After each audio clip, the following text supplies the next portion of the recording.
Hey everyone, welcome back to another video. And today it's going to be a little bit of a longer video, and we're going to go over a few different skills. But the main thing we want to highlight today is what to do and how to change your programs so that if somebody types in the wrong type of data, program doesn't crash. So for example, if you're looking for an integer, somebody types in a letter, usually the program will crash, but we want to try to avoid that. Okay, so let me first show you guys an example of what I'm talking about, and we'll get working on that. So if I run this program here, and I'm saying please input a whole number. If somebody puts in a letter, so I'll put in the letter Q, input mismatch exception, right? Because it's the wrong data type, right? My whole number of variables an integer, and I just put in a letter. Same thing, we try it again. Somebody puts in a decimal number. Same thing, input mismatch exception, because this is supposed to get integers.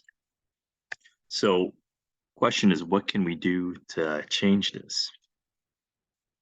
Right, and the answer is what we call a try catch block.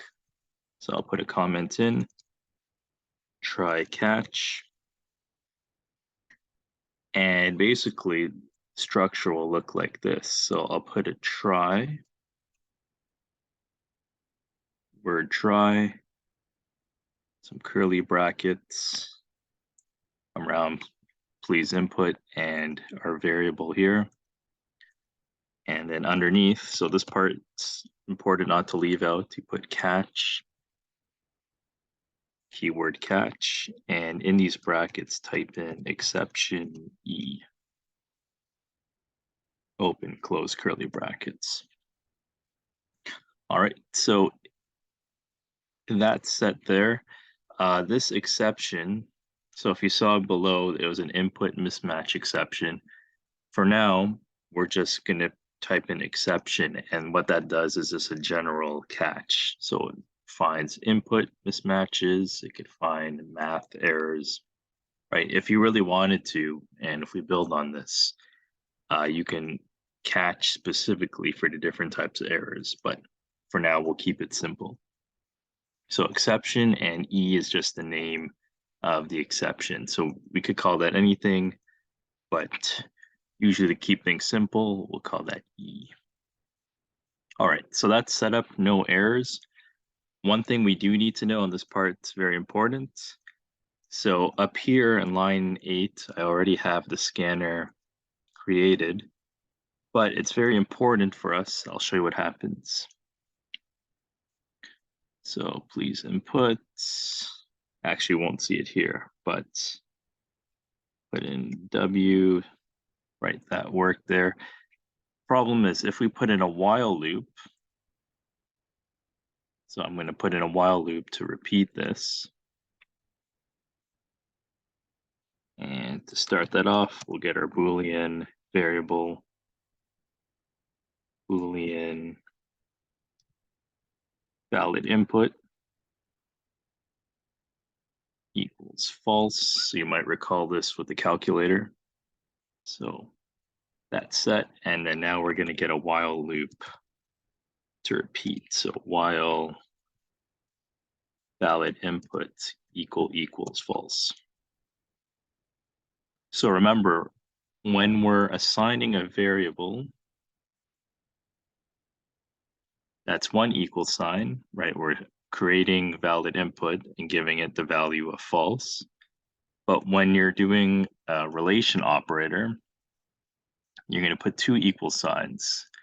So we're saying run this while valid input is equal to false, not assigning it.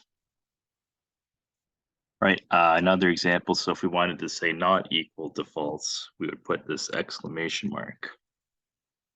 Okay, so that's something very subtle, and I did notice a few on the tests got that part mixed up, but it would be two equal signs in the while loop. Okay. All right, so let's keep going. So now if I run this and we don't reset the scanner, here's what happens. Put in letter and we get an infinite. Please input a whole number. Right, and reason being is because that letter that I typed in all the way at the top is stuck and saved in the scanner. So what we need to do is to actually reset the scanner.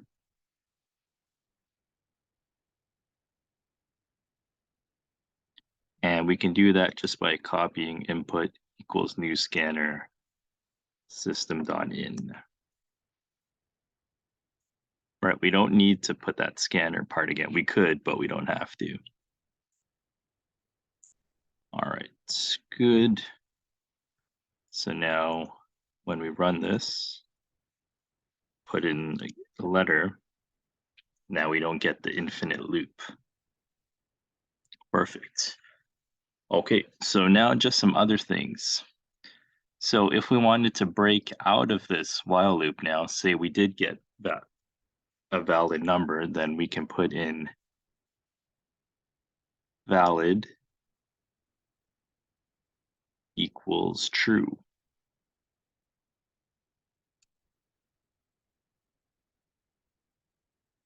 Now when I play it, so you put in correct, and that's it. Okay. In this catch, so a lot of times in this catch, you want to say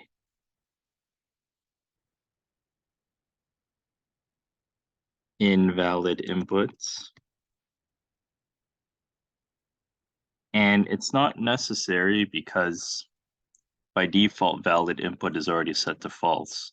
But just to make it clear, we'll make it sure that we say that valid input equals false. Okay, so now when we run it, so I'll put in a decimal number, we say invalid input, and then we repeat back to say, please input a whole number. And let me just try something here. Let's say,